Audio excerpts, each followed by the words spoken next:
this is Shilpa Banerjee from Skills in It Consulting. Welcome to our channel.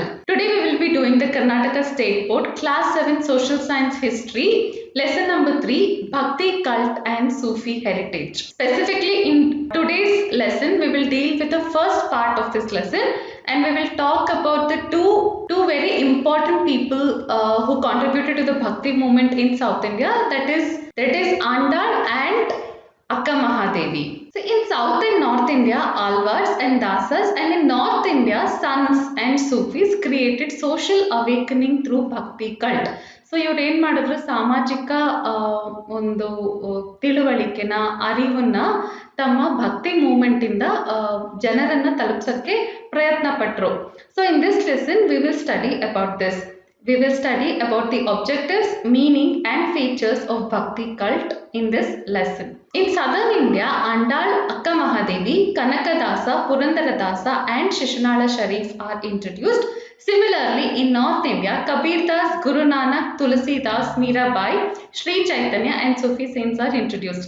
ನಂಗೆ ತಿಳಿದಿರೋ ಮಟ್ಟಿಗೆ ನಾವೆಲ್ಲ ಯಾವಾಗಲಾದರೂ ಒಂದ್ಸಲಿ ಸ್ಕೂಲಲ್ಲಿ ಕಾಲೇಜಲ್ಲಿ ಇವ್ರುಗಳು ಬರ್ತಿರುವಂಥ ವಚನಗಳನ್ನು ಸಾಹಿತ್ಯನ ಖಂಡಿತ ಓದಿರ್ತೀವಿ. So today we have got an opportunity to learn more about that. The harmony these faiths together have achieved despite their diverse religious faiths and their endowment towards enriching the vernacular languages are discussed here. See ಇವರೆಲ್ಲ north south ಆಮೇಲೆ so ಭಾಷೆ ಬೇರೆ ಇರ್ಬೋದು, ಈ ಸೂಫಿ ಸೈನ್ಸ್ದು ಭಕ್ತಿ ಸೈನ್ಸ್ದು, ಆಮೇಲೆ ಅವ್ರು ಪೂಜಿಸ್ತಿದ್ದಂಥ ದೇವರು ಬೇರೆ ಇರಬಹುದು. ಆದರೆ ಅವರೆಲ್ಲ ಕೊಟ್ಟಿದ್ದಂಥ ಸಮಾಜಕ್ಕೆ ನೀಡಿದಂಥ ಏನು ಮೆಸೇಜ್ ಇದೆ ಅದು that is more or less very similar, ಅದು ಒಂದೇ ಥರ ಇದೆ. So that is something that we have to learn about. And what is common among all these people is they all contributed to the growth of the vernacular language. Vernacular language ಅಂದ್ರೆ local, ಅವರವರ ಸಾಹಿತ್ಯ, ಅವರವರ ಭಾಷೆಯ ಬೆಳವಣಿಗೆಯಲ್ಲಿ ಅವರ ಕೊಡುಗೆ ಅಪಾರವಾದ್ದು. So what is it that we are going to learn here? We will try to understand the contributions of the Bhakti cult in forging religious harmony, understanding the preachings of dasas and saints, understanding and appreciating the unique philosophy of Sufis. So this is what we are going to achieve by understanding or learning this lesson. Indian society is inclusive of many cultures. Correct alva? Idರಲ್ಲಿ ನಮ್ಗೆ ಯಾರಿಗೂ ಏನು ಡೌಟೇ ಇರಬಾರ್ದು, ಸಂಶಯನೇ ಇಲ್ಲ. ಭಾರತ ಒಂದು ಸಂಸ್ಕೃತಿಯ ತಾಣ. ಇದರಲ್ಲಿ ಹಲವಾರು ಸಂಸ್ಕೃತಿಗಳು, ಹಲವಾರು ಕಲ್ಚರ್, ಸಾಹಿತ್ಯ ಇರ್ಬೋದು, ಕಲೆ ಇರ್ಬೋದು, ವಿಭಿನ್ನವಾದಂಥದ್ದು. In this society, caste systems, superstitions and pseudo rituals were deep rooted. So ನಮ್ಮ ಕಲ್ಚರ್ ಎಷ್ಟು ರಿಚ್ಚೋ ಅಷ್ಟೇ ಕೂಡ unfortunately we had lots of superstitions ಅಂದ್ರೇನು, ತುಂಬ ಅಂಧವಿಶ್ವಾಸಗಳು. ಆಮೇಲೆ ಸೂಡೋ ರಿಚುವಲ್ಸ್ ಅಂದರೆ ಈ ಅಂಧವಿಶ್ವಾಸದಲ್ಲಿ ಮಾಡುವಂಥ ಕೆಲವು ರಿಚುವಲ್ಸ್ಗಳು ನಮ್ಮ ಸಮಾಜದ ಒಳಗಡೆ ತುಂಬ ಸ್ಟ್ರಾಂಗ್ ಆಗಿ ಬೆಳೆದ್ಬಿಟ್ಟಿತ್ತು. It was believed that attaining moksha or salvation for the common man was impossible. ಈ ಅಂಧವಿಶ್ವಾಸದಿಂದ ಅವಾಗ ಏನ್ ಅನ್ಕೊಂಡಿದ್ರು ಜನ, ಮೋಕ್ಷ ಅಥವಾ ಸ್ಯಾಲ್ವೇಷನ್ ಅನ್ನೋದು ಬರೀ ತುಂಬಾ ಸ್ವಾಮಿಗಳು ಅಥವಾ ತುಂಬಾ ಸೇಂಟ್ಸ್ ಮಾತ್ರ ಸಿಗುವಂಥದ್ದು. ಸಾಮಾನ್ಯವಾದ ಮನುಷ್ಯ, ಸಾಮಾನ್ಯವಾದ ಜೀವನ ನಡೆಸುವಂತ ಮನುಷ್ಯ, ಅವನೆಷ್ಟೇ ಒಳ್ಳೆಯವನಾಗಿರ್ಲಿ, ಅವನೆಷ್ಟೇ ಒಳ್ಳೆಯ ಹಾದಿಲಿ ನಡೀತಾ ಇರ್ಲಿ, ಅವನಿಗೆ ಮೋಕ್ಷ ಅನ್ನೋದು ಸಿಗೋದು ಸಾಧ್ಯ ಇಲ್ಲ ಅನ್ನೋದನ್ನ ನಂಬಿದ್ರು. The medieval society was under the impression that the common people were not eligible for such a destiny. So ಸಮಾಜ ಏನ್ ಅನ್ಕೊಂಡಿತ್ತು ಅವಾಗ, ಈ ಮೋಕ್ಷ ಅನ್ನೋದು, ಸ್ಯಾಲ್ವೇಷನ್ ಅನ್ನೋದು, ದೇವ್ರನ್ನ ಪಡ್ಕೊಳ್ಳೋದು ಬರೀ ತುಂಬಾ ಹಲವಾರು ವರ್ಷ ತಪಸ್ಸು ಮಾಡಿದವ್ರಿಗೆ ಮಾತ್ರ ಸಿಗುವಂಥದ್ದು, ಸಾಮಾನ್ಯ ಮನುಷ್ಯರಿಗೆ ಇದು ಸಿಗಲ್ಲ ಅಂತ ಅವರು ನಂಬಿದ್ರು. During this period, saints of Bhakti cult and Sufi tradition brought in a social and religious reformation. ಇಂಥ ಪರಿಸ್ಥಿತಿಯಲ್ಲಿ ಎಲ್ಲರೂ ಈ ತರ ನಂಬಿರುವಾಗ, ತುಂಬಾ ಅಂಧವಿಶ್ವಾಸಗಳಿರುವಾಗ, ಮೋಕ್ಷ ಅನ್ನೋದು ಸಾಮಾನ್ಯವಾದ ವ್ಯಕ್ತಿಗೆ ಸಿಗುವುದೇ ಇಲ್ಲ ಅಂತ ನಂಬಿರುವಂತ ಕಾಲದಲ್ಲಿ ಅವಾಗ ಭಕ್ತಿ ಕಲ್ಟ್ ಮತ್ತೆ ಭಕ್ತಿ ಸೂಫಿ ಟ್ರೆಡಿಷನ್, ಸೇಂಟ್ಸ್ ಆಫ್ ಭಕ್ತಿ ಅಂಡ್ ಸೂಫಿ ಟ್ರೆಡಿಷನ್, ಭಕ್ತಿ ಮತ್ತೆ ಸೂಫಿ ಕಲ್ಟ್ನ ಶುರು ಮಾಡಿದವರು ರಿಲಿಜಿಯಸ್ ರಿಫಾರ್ಮೇಷನ್ನ ಶುರು ಮಾಡಿದ್ರು. ಅವರು ನಿಧಾನವಾಗಿ ಸಮಾಜದಲ್ಲಿ ಚೇಂಜಸ್ನ, ಸುಧಾರಣೆ, ಬದಲಾವಣೆಗಳನ್ನ ತರಕ್ಕೆ ಶುರು ಮಾಡಿದ್ರು. They stressed the importance of global brotherhood and taught that bhakti is best way to attain moksha.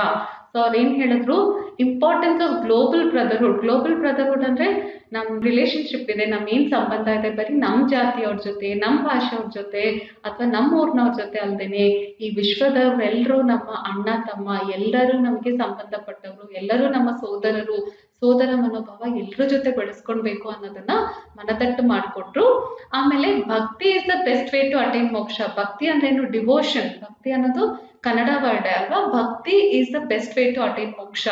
ನಿಮಗೆ ಮೋಕ್ಷ ಪ್ರಾಪ್ತಿ ಆಗ್ಬೇಕಂದ್ರೆ ನೀವು ವರ್ಷಾನ್ಗಟ್ಲೆ ಕುತ್ಕೊಂಡು ತಪಸ್ ಮಾಡೋದು ಬೇಕಾಗಿಲ್ಲ, ನಿಮ್ ಜೀವನನೇ ಬಿಡ್ಬೇಕು ಅಂತಿಲ್ಲ. ಈವನ್ ಬೈ ಸಿಂಪಲ್ ಭಕ್ತಿ, ನೀವು ದೇವರಲ್ಲಿ ನಿಜವಾದ ಭಕ್ತಿ ಇಟ್ಟಿದ್ರೆ ನಿಮ್ಗೆ ಮೋಕ್ಷ ಖಂಡಿತ ಸಿಗುತ್ತೆ ಅನ್ನೋದನ್ನ ಜನರಿಗೆ ಹೇಳಿದ್ರು. ದಿಸ್ ಪಾತ್ ಇಸ್ ಕಾಲ್ಡ್ ಭಕ್ತಿ ಕಲ್ಟ್. ಸೊ ಈ ತರ ಯಾರ್ಯಾರು ಪ್ರೀಚ್ ಮಾಡಿದಾರೋ ಈ ಮೂವ್ಮೆಂಟ್ಗೆ ಭಕ್ತಿ ಕಲ್ಟ್ ಅಂತ ಹೇಳ್ತಾರೆ. ದ ವರ್ಡ್ ಭಕ್ತಿ is from the Sanskrit word Bhuj. Bhuj means the knowledge. So ಭಕ್ತಿ ಅನ್ನೋ ಮೂವ್ಮೆಂಟ್, ಭಕ್ತಿ ಅನ್ನೋ ಹೆಸರೇ ಒಂದು ಸಂಸ್ಕೃತದ ಪದದಿಂದ ಬಂದಿದೆ. ಯಾವ ಸಂಸ್ಕೃತದ ಪದ? ಭುಜ್ ಅಂತ. ಭುಜ್ ಅಂದ್ರೆ ನಾಲೆಡ್ಜ್. ನಾಲೆಡ್ಜ್ ಅಂದ್ರೆ ಏನು? ಜ್ಞಾನ. ಜಸ್ಟ್ ಭಕ್ತಿ ಕಲ್ಟ್. ಸೊ ಭಕ್ತಿ ಕಲ್ಟ್ ಅಲ್ಲಿ ನಮ್ಗೆ ಏನಂತ ಹೇಳ್ತಾರೆ ಅಂತ ನೋಡೋಣ. ಭಕ್ತಿ cult condemned discrimination, it preached equality. So ಮೊದಲನೇದು ಏನು ನಮಗೆ ಭಕ್ತಿ ಕಲ್ಟ್ ಹೇಳ್ಕೊಟ್ಟಿದ್ದು? ಸಮಾನತೆ. ಸೊ ಡಿಸ್ಕ್ರಿಮಿನೇಷನ್, ಕಂಡೆಮ್ಡ್ ಡಿಸ್ಕ್ರಿಮಿನೇಷನ್ ಅಂದ್ರೆ ನಾವೇನ್ ಭೇದ ಭಾವ ಮಾಡ್ತೀವಿ ಅದು ಒಳ್ಳೆಯದಲ್ಲ ಅಂತ ಜನರಿಗೆ ಹೇಳಿದ್ರು, ಮತ್ತೆ ಎಲ್ಲರಿಗೂ ಸಮಾನತೆನ ಹೇಳಿಕೊಟ್ರು. The saints of Bhakti cult opposed and condemned superstitious practices. ಇನ್ನೊಂದ್ರ ವಿರುದ್ಧ ಅವ್ರು ಹೋರಾಡಿದ್ದು ಯಾವ್ದ್ರ ವಿರುದ್ಧ? ನಾನು ಮುಂಚೆನೆ ಹೇಳಿದಂಗೆ ಅವಾಗ ತುಂಬಾ ಅಂಧವಿಶ್ವಾಸಗಳಿದ್ವು ನಮ್ಮ ಸಮಾಜದಲ್ಲಿ. ಅದರ ವಿರುದ್ಧ ಕೂಡ ದ ಭಕ್ತಿ ಕಲ್ಟ್ ಸೇಂಟ್ಸ್ ಅಥವಾ ಈ ಸಂತರು, ಭಕ್ತಿ ಕಲ್ಟ್ನ ಸಂತರು ಹೋರಾಡಿದ್ರು. They undertook the task of uniting the hearts of people. So ಅವರು ಎಲ್ಲ ಜನರನ್ನ ಒಂದು ಮಾಡೋದ್ರಲ್ಲಿ ತುಂಬಾ ಪ್ರಯತ್ನ ಪಟ್ರು. ಸೊ ಜಾತಿನೆಲ್ಲ ಮರೆತು, ತಮ್ಮ ಭಾಷೆ ಜಾತಿ ಎಲ್ಲ ಮರೆತು ಎಲ್ಲರೂ ಒಂದೇ ಅನ್ನೋ ಭಾವನೆಯನ್ನ ಜನರಲ್ಲಿ ಮೂಡಿಸಿದ್ರು. According to Sufi saints, dharma is love and service to mankind. Dharma is love and service to mankind. God is one, not many, they preached. So ಇವ್ರು ಏನ್ ಹೇಳಿದ್ರು? ಧರ್ಮ ಅನ್ನೋದೇನು? ನಾವೇನ್ ಮನುಷ್ಯನ ಒಬ್ರನ್ನೊಬ್ರು ಪ್ರೀತಿಸ್ತೀವಿ, ಒಬ್ರಿಗೊಬ್ರು ಏನ್ ಸೇವೆ ಮಾಡ್ತೀವಿ, ಅದೇ ಧರ್ಮ, ಅದೇ ನಾವು ಮಾಡುವಂತ ಎಲ್ಲಕ್ಕಿಂತ ದೊಡ್ಡ ಸೇವೆ ಅಂತ ಹೇಳಿದ್ರು. God is one, not many, the priest. ಅಂದ್ರೆ ದೇವರು ಒಬ್ಬನೇ. ನಾವು ಹೇಳ್ತೀವಲ್ಲ ದೇವರೊಬ್ಬ ನಾಮ ಹಲವು ಅಂತ, ಇದನ್ನೇ ಸೂಫಿ ಸೈನ್ಸ್ ಕೂಡ ಹೇಳ್ಕೊಟ್ರು. ದೇವನೊಬ್ಬನೇ. ತುಂಬಾ ನಾವು ಅನ್ಕೊಂಡಿರೋ ಹಾಗೆ ಸಾವಿರಾರು ಕೋಟ್ಯಾಂತರ ದೇವರುಗಳಿಲ್ಲ, ಒಬ್ಬನೇ ದೇವರು. ನಾವು ಅವನ್ನೇ ಒಬ್ಬೊಬ್ರು ಬೇರೆ ಬೇರೆ ಹೆಸರಿಂದ ನಾವು ಕರಿತೀವಿ ಅಂತ ಹೇಳಿದ್ರು. As I told you already, there are two sets. One is Bhakti and one is Sufi movement in Bhakti movement in South and Sufi movement in North. ಇವತ್ತು ನಾವು ಈ ವಿಡಿಯೋದಲ್ಲಿ ಭಕ್ತಿ ಹೆರಿಟೇಜ್ ಇನ್ ಸೌತ್ ಇಂಡಿಯಾ, ಅದರಲ್ಲೂ learn about 2 women from the Bhakti movement, Andal and Akka Mahadevi. So ಇವಾಗ ನೀವೇನ್ ಚಿತ್ರ ನೋಡ್ತಾ ಇದ್ದೀರಾ, this is Andal. The picture that you see here is Andal, a very famous woman from the Bhakti movement. Andal is one among the 12 Alvars, the Vishnu devotees of Tamil Nadu. So she is one among the 12 Alvars. Alvars ಅಂತ ಒಂದು tradition ಇತ್ತು, who were the Vishnu devotees. ಆಯ್ತಾ? ಆ 12 Alvars ಅಲ್ಲಿ Andal is also one. She was an adopted daughter of Vishnu Chitta. Vishnu ಚಿತ್ತ ಅನ್ನೋ ಒಬ್ರು ಅವಳನ್ನ ದತ್ತು ತಗೊಂಡಿದ್ರು.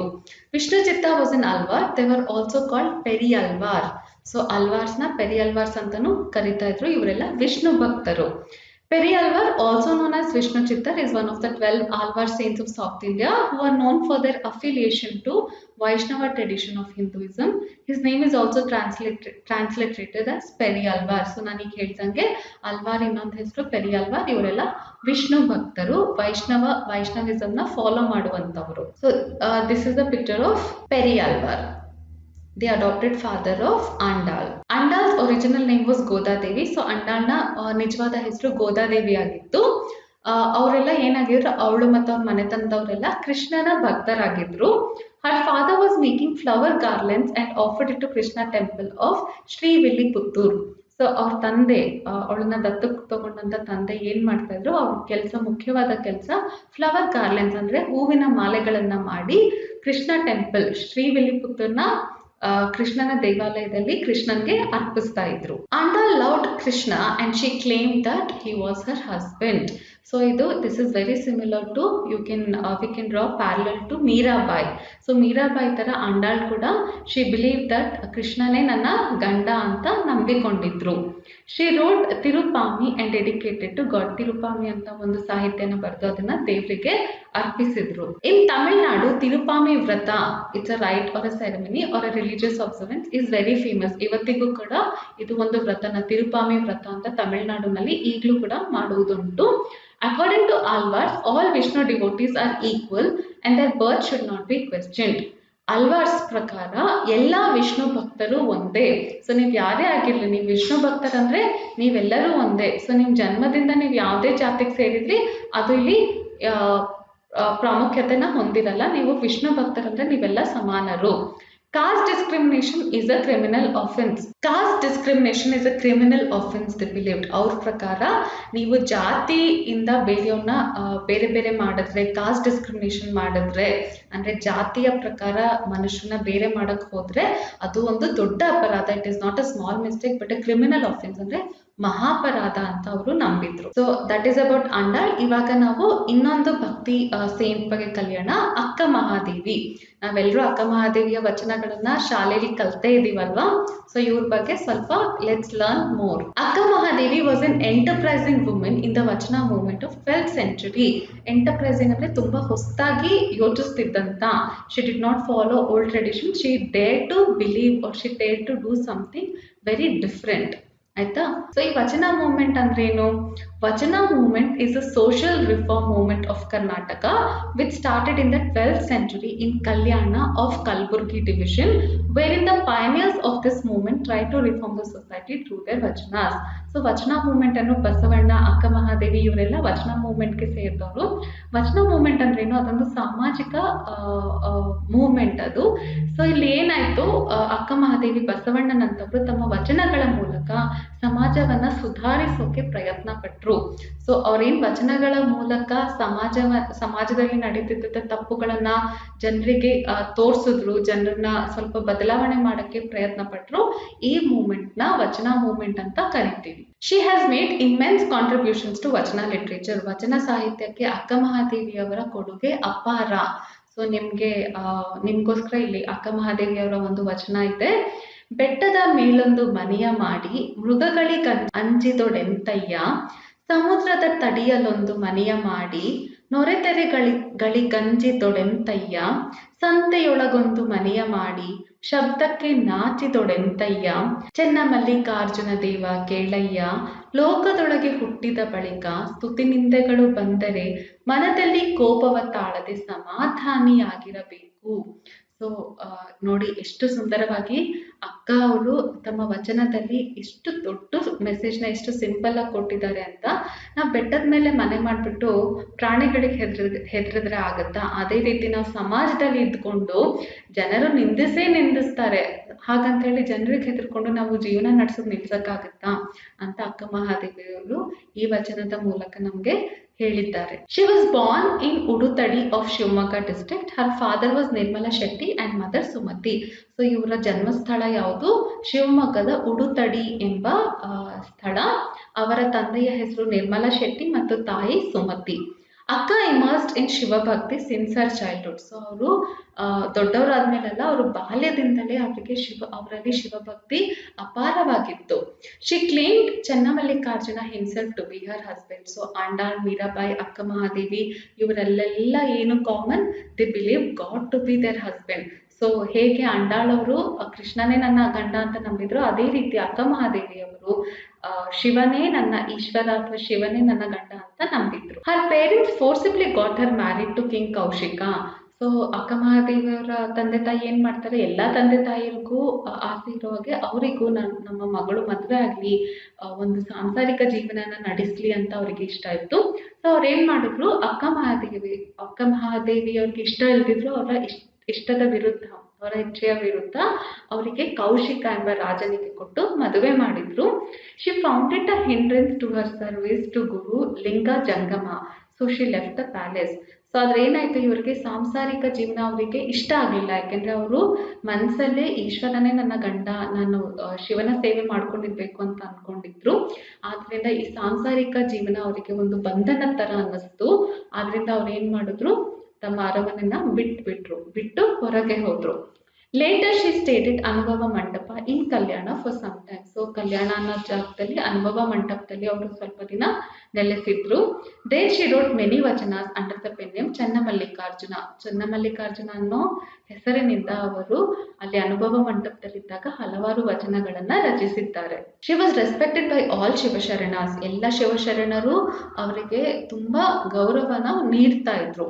She left Kalyana and went to Srisaila towards the end of her life. So ಸುಮಾರು ದಿನ ಅವರು ಕಲ್ಯಾಣದಲ್ಲಿದ್ದು ತಮ್ಮ ಜೀವನದ ಕೊನೆ ದಿನಗಳಲ್ಲಿ ಅವರು ಶ್ರೀಶೈಲಕ್ಕೆ ಹೋಗಿ ಅಲ್ಲಿ ತಮ್ಮ ಜೀವನದ ಕೊನೆ ದಿನಗಳನ್ನ ಅಲ್ಲಿ ನೆಲೆಸಿದ್ರು. ತಮ್ಮ ಜೀವನದ ಕೊನೆ ದಿನಗಳಲ್ಲಿ ಅವರು ಶ್ರೀಶೈಲದಲ್ಲಿ ನೆಲೆಸಿದ್ರು. She left her mortal body in the Kadali forest of Srisaila. So ಅವರು ಶ್ರೀಶೈಲದ ಕಡಲಿಯಲ್ಲಿ ತಮ್ಮ ಕೊನೆಯುಸಿರನ್ನ ಎಳೆದ್ರು.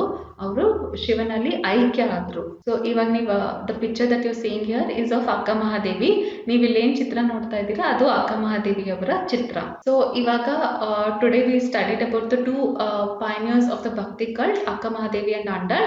ಇದೇ ರೀತಿ ಮುಂದಿನ ವಿಡಿಯೋದಲ್ಲಿ I will tell you about Purandaradasa, Kanakadasa and Shishunala Sharifa. So ನಮ್ಮ ವಿಡಿಯೋಸ್ನ ನೋಡ್ತಾ ಇರಿ. Please watch, like, share and comment. ನಿಮ್ಗೊಂದು ಚಿಕ್ಕ ಕೆಲಸ ಕೊಡ್ತೀನಿ. ಈ ಕಾಮೆಂಟ್ ಸೆಕ್ಷನ್ ಅಲ್ಲಿ ಇವತ್ತು ನಾನು ನಿಮಗೆ ಅಕ್ಕ ಮಹಾದೇವಿಯವರ ಒಂದು ವಚನ ಕೊಟ್ಟಿದ್ದೆ ಅಲ್ವಾ, ಅದು ನನ್ನ ಅಕ್ಕ ಮಹಾದೇವಿಯವರ ಫೇವ್ರೆಟ್ ವಚನ. ಸೊ ನಿಮಗೆ ಅಕ್ಕ ಮಹಾದೇವಿಯವರ ಯಾವ ವಚನ ಇಷ್ಟ ಅಂತ ಕಾಮೆಂಟ್ ಸೆಕ್ಷನ್ ಅಲ್ಲಿ ಬರ್ತು ತಿಳಿಸಿ. So please keep watching our videos. Subscribe to our channel for more videos. See you in the next video. Till then, bye bye. And I'm glad to inform you that we've started the new batches of online classes for all classes, for all subjects. Please contact us on 99723 99337 for more details. Thank you.